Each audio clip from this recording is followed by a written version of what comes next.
बोध गया से नहीं, हाँ।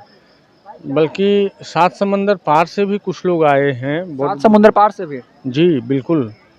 और बौद्ध धर्म में मिस्टर आलोक भूषण की बहुत आस्था है। हाँ। पूर्ण रूप से वो चाहते हैं कि हम इस धर्म का हर गुण को अपनाएं। हाँ। और उसी हिसाब से अपनी बच्ची की शादी बौद्ध धर्म के रीति रिवाज के हिसाब से उन्होंने करवाया। हाँ। जिसमें बहुत सारे बौद्ध भिक्षु भी आए हुए हैं। हाँ।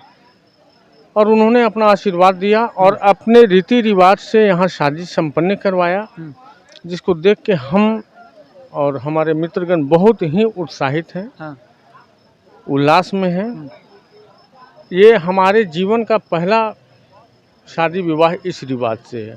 बौद्ध धर्म के रीति रिवाज से हुआ जी, पहला शादी। आज हमारी मौजूदगी राजधानी पटना जिले के कुर्थौल में है, पंचवटी मैरिज हॉल में, जहां पर बौद्ध धर्म के हिसाब से, बौद्ध धर्म के रीति रिवाज के अनुसार यहां पर शादी संपन्न हुआ, शादी समारोह यहां पर मनाया गया।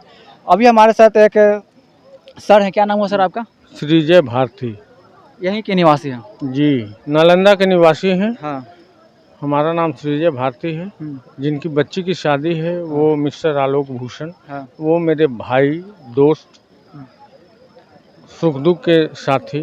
उन्हीं के बच्ची का शादी है? जी। मतलब कि पूरे देखा गया कि पूरे बौद्ध भिक्षु लोग को बुला कर बोध गया से बुला कर करके उनका जो बेटी का शादी ब्याह हुआ पूरे बौद्ध रीति रिवाज से हुआ? बोध गया से नहीं, हाँ। बल्कि सात समंदर पार से भी कुछ लोग आए हैं। सात समुद्र पार से भी? जी बिल्कुल। और बौद्ध धर्म में मिस्टर आलोक भूषण की बहुत आस्था है। पूर्ण रूप से वो चाहते हैं कि हम इस धर्म का हर गुण को अपनाएं। और उसी हिसाब से अपनी बच्ची की शादी बौद्ध धर्म के रीति रिवाज के हिसाब से उन्होंने करवाया। जिसमें बहुत सारे बौद्ध भिक्षु भी आए हुए हैं। और उन्होंने अपना आशीर्वाद दिया और अपने रीति रिवाज से यहाँ शादी संपन्न करवाया, जिसको देख के हम और हमारे मित्रगण बहुत ही उत्साहित हैं। उल्लास में हैं। ये हमारे जीवन का पहला शादी विवाह इस रिवाज से है। बौद्ध धर्म के रीति रिवाज से हुआ? जी, पहला शादी है। हिंदू धर्म से पहले शादी होता था, ब्राह्मण लोगों को बुला के शादी करवाया जाता था, उसके तरफ ना झुकाव होकर करके अब इधर झुकाव हो रहा है। ये मंत्रोच्चार का जो ये था आवाज जो था वो बहुत दूसरे किस्म का लग रहा था। बहुत सारे बौद्ध भिक्षु एक स्वर में जो मंत्रोच्चार कर रहे थे वो बहुत ही सुंदर, मतलब दिल को छू जाने वाला था। और इस शादी से हम बहुत ही उत्साहित हैं। और हम चाहेंगे कि एकदम इसमें विश्वास रखें, आस्था रखें, बौद्ध रीति रिवाज को लोग अपनाएं। और जो इसका मौलिक रूप है जो अभी हमने देखा वो बहुत ही सुंदर और अद्भुत लगा। और हम ये दोनों वर वधू को अपने तरफ से और बुद्ध भगवान की तरफ से आशीर्वचन भी देते हैं, ये लोगों का जीवन हमेशा सुखमय रहे।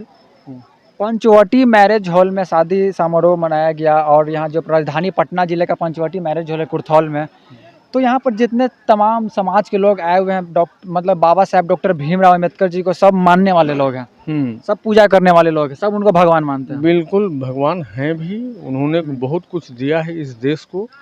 तो उनको तो भगवान ऐसे भी मानना चाहिए।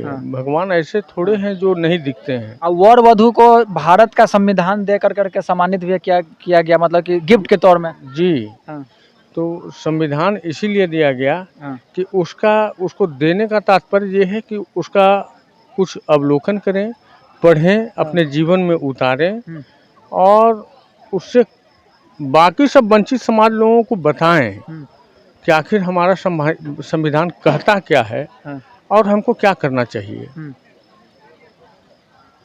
इन्हीं सब बात से हम बहुत ज़्यादा उत्साहित भी हैं, खुश भी हैं।